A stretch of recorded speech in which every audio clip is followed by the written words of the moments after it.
So we all know the NBA was built on rivalries. Wilt Chamberlain versus Bill Russell, Larry Bird versus Magic Johnson, Michael Jordan versus the Bad Boy Pistons, Kobe and Duncan, LeBron versus the Celtics Big Three, LeBron versus Steph Curry, and so many more that I can name. But people say the NBA doesn't really have real rivalries right now. And I would disagree with that, and I feel like they are all in the Eastern Conference, and they are all the same three teams. You can't deny Celtics versus Miami. That is a real rivalry, and probably the best one in the NBA currently. Then you have Miami versus Milwaukee. Again, another real rivalry. And lastly, this one is probably not as intense as the other ones, but I still would consider it one: Milwaukee versus Boston. And you notice how all of those include the 3 or 4 best players in the Eastern Conference over the last 5 years, besides Jalen Brunson, who just emerged. But one guy missing from that equation is Joel Embiid.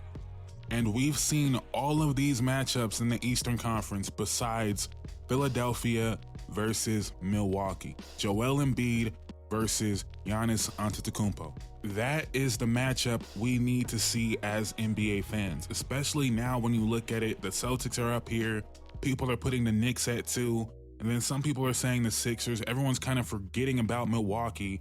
These two guys are supposed to be battling it out for best player in the NBA.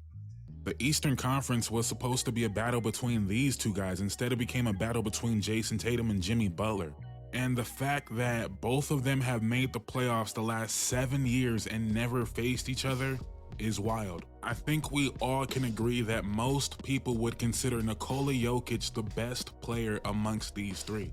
So not only are Joel Embiid and Giannis trying to catch Jokic, they're trying to stave off the other one. Because if Giannis gets another ring, Joel Embiid is going to be a distant third. And I know this is going to sound dumb because Joel Embiid is an MVP and was on his way to winning a second MVP. But if Giannis wins another one or Jokic wins another one and Joel Embiid never wins, people are going to look at Jokic like a Duncan or a Hakeem. People are going to look at Giannis like a Shaq. And people are going to look at Joel Embiid like a Patrick Ewing. And I know that's not fair to Joel Embiid, but history remembers winners. That's just how it goes. But if Joel Embiid were to win a championship, all of a sudden you start asking yourself, why isn't he better than Giannis? MVP, champion, look at his stats over the last couple years. I know it's stupid, but that's how sports works. Even look at the championship ring Giannis got, not trying to take anything away from that. But if Kevin Durant's foot wasn't on the line, if James Harden wasn't hurt, if Kyrie wasn't hurt, could you imagine the conversation around Giannis right now if he did not have that ring? And depending on how you felt about that Phoenix Suns team, you might argue it was one of the easier runs. But Giannis dominated that series, hasn't had a lot of playoff success since then because of injuries, right? But no one even questions Giannis anymore. He's a champion, he's a made man, nobody cares. I just find it to be an interesting situation because, again, we have the Celtics here. People are calling a juggernaut, people are saying it might be a dynasty. You have the New York Knicks with Jalen Brunson getting Mikal Bridges.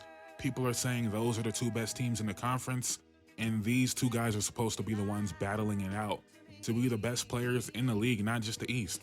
And I'm really hoping this year we finally get that matchup in the playoffs and we can start a real rivalry between the 2. So that is the main one I wanted to talk about, but I could see a couple more rivalries brewing up that might make the NBA even more, entertaining, right? And the first one, or second one, I guess, being Ja Morant versus Anthony Edwards. Now, Ja Morant was Ant before Ant in a lot of ways, right? People were thinking Ja Morant was going to be the next face of the NBA in a real way. One of the highest selling jerseys. Sneaker was going crazy. Highlight plays every single night. Even the teams were similar. They were defensive teams built around these dynamic scoring guards. They both had depoys on the roster. You could even compare Cat and Bane in a strange way as secondary playmakers and elite shooters. One team had Jaden McDaniels, one team had Dylan Brooks on the wing as far as defenders. There were a lot of similarities. Both teams won over 50 games. I believe the Grizzlies won 50 games twice.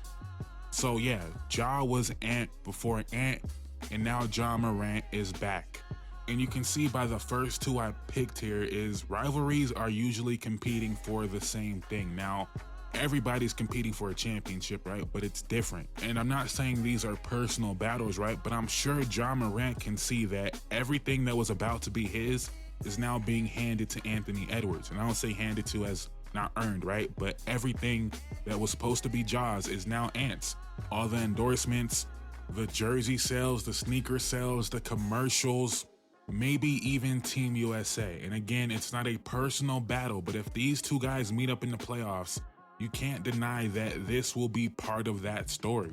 So yeah, maybe you guys disagree with that one because there's no real history there, but to me, that is a clear rivalry being set up and just a natural thing to happen, right? Ja Morant gets suspended, Ant emerges, now Ant's the new face in the league, and Ja Morant wants his spot back. So that matchup is something I'm looking forward to. Now, this one doesn't have to be explained. It's pretty similar to the Giannis and Embiid one.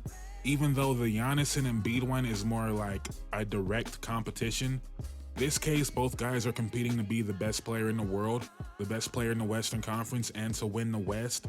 And this would be the two best players possibly in the league going against each other, probably for the next 3 or 4 years while Jokic is dead in the middle of his prime.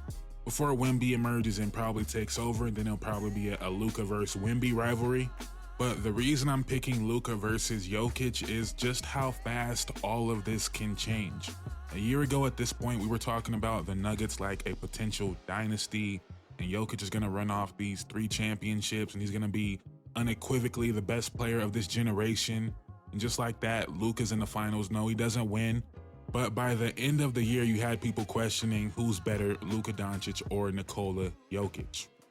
And at this time last year, that was not really a question. I feel like most people still had Giannis above Luka at this time last year. Maybe some people do, maybe some people still have Giannis number 1. But the fact that we're going into next year and there's not a definitive answer who's better, Luka or Jokic. And Luka is probably the favorite for MVP because I doubt they're going to give it to Jokic again, although they can surprise me. But if Luka wins MVP and we head into a playoff series, Nuggets versus Mavericks, and the Mavericks win, all of a sudden it's going to be, oh, this is Luka's Western Conference now. And that's just not something we foreseen a year ago at this point. But let me know in the comments down below which one of these potential matchups intrigues you the most. Do you feel like any of them have potential to be like a real long-lasting rivalry? I guess the only one that has like long-lasting potential is Ja versus Ant because they're the youngest ones here.